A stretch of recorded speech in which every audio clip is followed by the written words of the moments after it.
जौन गाओ तनी ये गीत अपने आप में बा अब बिरहा रवा सुनो हम तो मस्त हो जाए भौजियो मस्त हो जाए आ संगे संगे रहुओ सभी मस्त हो जाए ऐसा बिरहा आज हमार मास्टर पलाट दिल बने पन्ना कि ना कहला क्या तोरा इहे को वही के बा हम कहलिए रे मर देता तू कह दला हम कहबे न करब हाई तरह सुन लोगों करी बात जी लव लेटर लिखा तलुका देखो ये से कहता नहीं कि वो जमाने की भौजी हई जो ना जमाने में लव लेटर से काम चलाओ जाते हैं आज तो मैसेज कर दो अंतरदेशी भेजा अच्छा वो घरी आज जीवन के बड़ा दिक्कतों रहे जौना घरी मोबाइल ना रहे याद केहू केहू का ताजा हो जात हुई जौना घरी मोबाइल ना रहे वो घरी आशिक लव लेटर लिखल लव लेटर जे लिखे तो ठीके बा अगर कोनो गांव को नजदीक से कोनो पटरी गुजरे जना से ट्रेन गुजरत रहे तो वो जमाने में आशिक अपने मासूका से कहता कि देखिए महबूदिया जब निकली ना ओकरा 5 मिनट बाद तोरा आवे के बाद घड़ी तो रहे नहीं तो महबूदी निकल जाओ आ कहियो कहियो लेट कर दे महबूदी तो एक टाइम पर दू गो आशिक पहुंच जा कहो एक टाइम पर दू गो आशिक पहुंच जा आ जब दू गो आशिक पहुंच जा तो जे बड़ियार है अपना में भूभूत फरोवल करे जे बड़ियार है वो आनंद ले वो घड़ी बड़ा आनंद रहे भाई हई तरज कोनो मेहरारू के मर्द चिरौली करता चिरौली भाषा बदल जाला कहीं कहीं चिरौली होला कहीं कहीं बिनती होला कहीं कहीं निहोरा होला कहीं कहीं रिक्वेस्ट होला कहीं कहीं अर्जियो होला कहीं निवेदन होला वाह वाह कहीं कहीं निवेदन होला बारे हां दीप शंकुल जी तली चाय पिया दो जा भाभी के चाय भेजवा दो पूरा टीम के कैसे मास्टर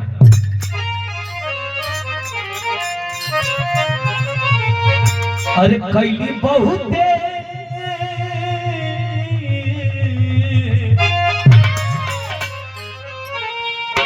हो कैली बहुते चिरौरी त जाके हो कैली बहुते चिरौरी त जाके अरे उनकर घुघुटा उठल धीरे धीरे ओ धीरे उनकर घुघुटा उठल धीरे धीरे कैली हो कैली बहुते चिरौरी त जाके उनकर घुघुटा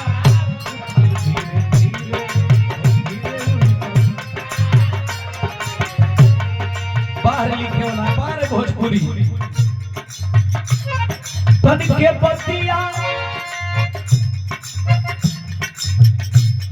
के बतिया में जे रूठ जाना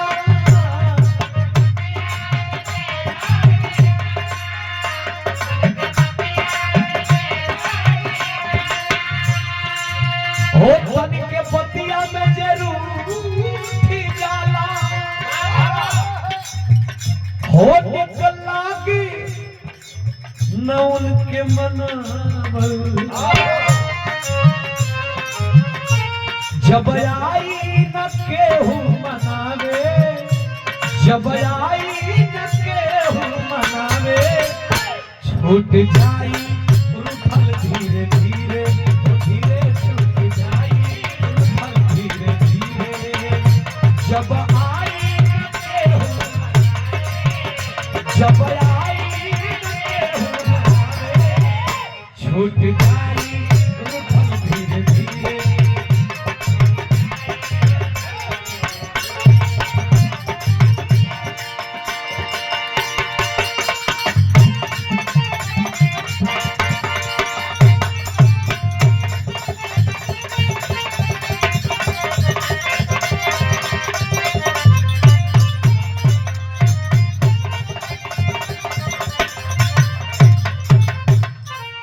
सुनो सबे 15-17 मिनट आई तनी यूट्यूबर भैया